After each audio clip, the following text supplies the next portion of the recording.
Assalamualaikum warahmatullahi wabarakatuh. Baik, di sini saya dan rekan saya terlebih dahulu memperkenalkan diri. Perkenalkan, nama saya Al-Taufik Hidayah dengan NPM C1C022055 dari kelas 3C S1 Akuntansi Fakultas Ekonomi dan Bisnis Universitas Bengkulu. Dan rekan saya. Ya baik, perkenalkan nama saya M. Alvarez Zaka dengan NPM C1C022137. Nah, jadi kami di sini akan membawakan sebuah materi podcast dengan tema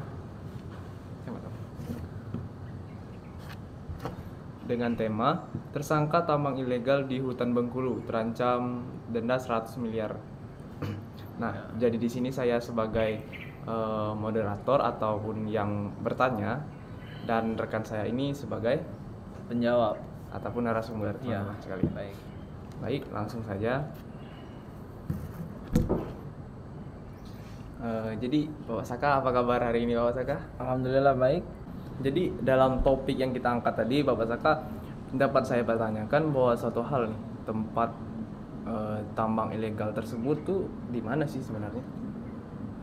Oke, tepatnya orang yang melakukan tambang batu bara ilegal itu di hutan lindung Bukit Daun, tepatnya di desa Kota Niur, Kabupaten Bengkulu Tengah. Oke. Nah, katanya itu kan hutan lindung kan. Berapa sih luas yang dijadikan untuk tambang dari si pelaku ini? Ya, kalau menurut di berita itu luas lahannya itu 1 hektar, kurang lebih lah. 1 ya. hektar.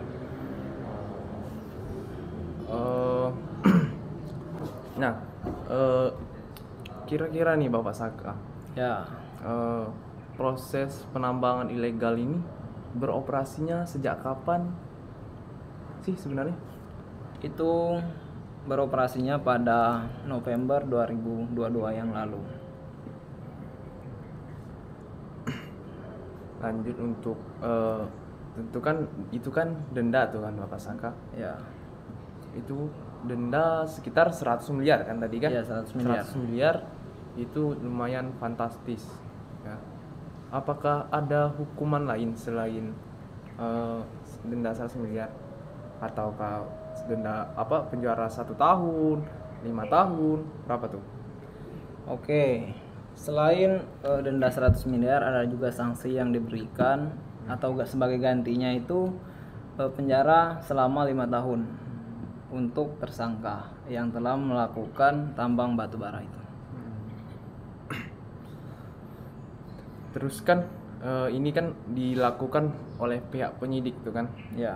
Pihak penyidik ini nih sudah sampai di mana, tahap mana?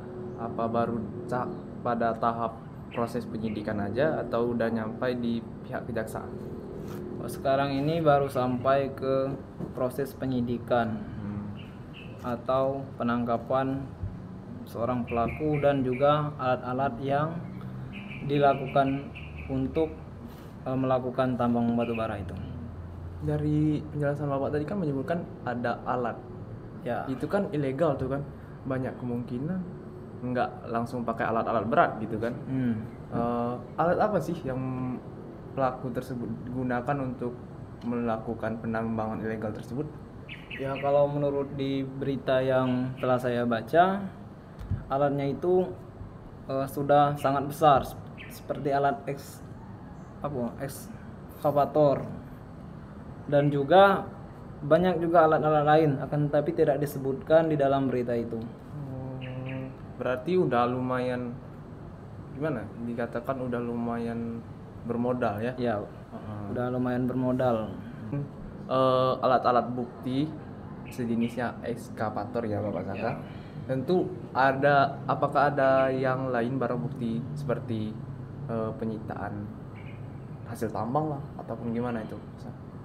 Selain menemukan alat-alat seperti ekskavator tadi, tentunya pihak penyidik itu menangkap 2 tersangka dan juga beserta ribuan ton batu bara yang telah ditemukan di tempat lokasi tambang batu bara itu. Nah, jadi dalam kasus ini kan Bapak Saka, Ya. pasti ada tuh sejenisnya modus ataupun hal apa yang lebih didahulukan dalam eh, oknum ini ataupun pelaku ini melakukan kegiatannya ilegal tersebut kan. Modus apa sih yang dilakukan para oknum tersebut untuk menjalankan penambangan batubara ilegal ini? Oke, modus yang telah dilakukan oleh kedua tersangka ini yaitu menggunakan legalitas berupa izin usaha pertambangan, operasi produksi, yaitu dengan khusus pengangkutan dan penjualan atas nama si V. Nah, jadi dari tambang-tambang tersebut kan itu tuh kalau saya nggak salah kan di Bengkulu aja udah diantar ke luar provinsi gitu kan. Ya. Nggak tahu lah kemana. Itu urusan pemerintah gitu kan Bapak Saka ya. Jadi yang saya tanyakan kemana sih? Itu kan ilegal tuh kan. Kemana sih oknum tersebut menjual hasil tambang ilegal tersebut? Oke, pelaku itu menjual tambang batubara itu, hasil tambang batubara ilegal itu ke Jakarta dengan mengatasnamakan legalitas berupa izin usaha pertambangan operasi produksi, khususnya pengangkutan dan penjualan atas nama CV tadi. Oke.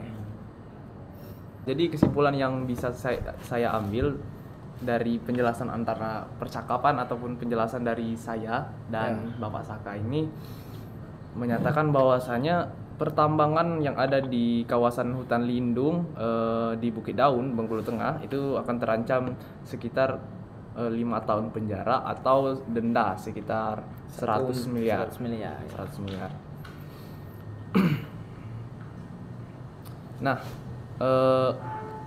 dalam kasus penambangan ini itu sudah memakan ataupun mengambil hutan lindung yang ada di Bengkulu Tengah, tepatnya di kawasan hutan lindung Bukit Daun. Polisi sudah melakukan penyidikan dalam kasus ini, sudah mengambil beberapa barang bukti seperti ekskavator dan juga menyita barang bukti lain seperti ribuan ton batubara.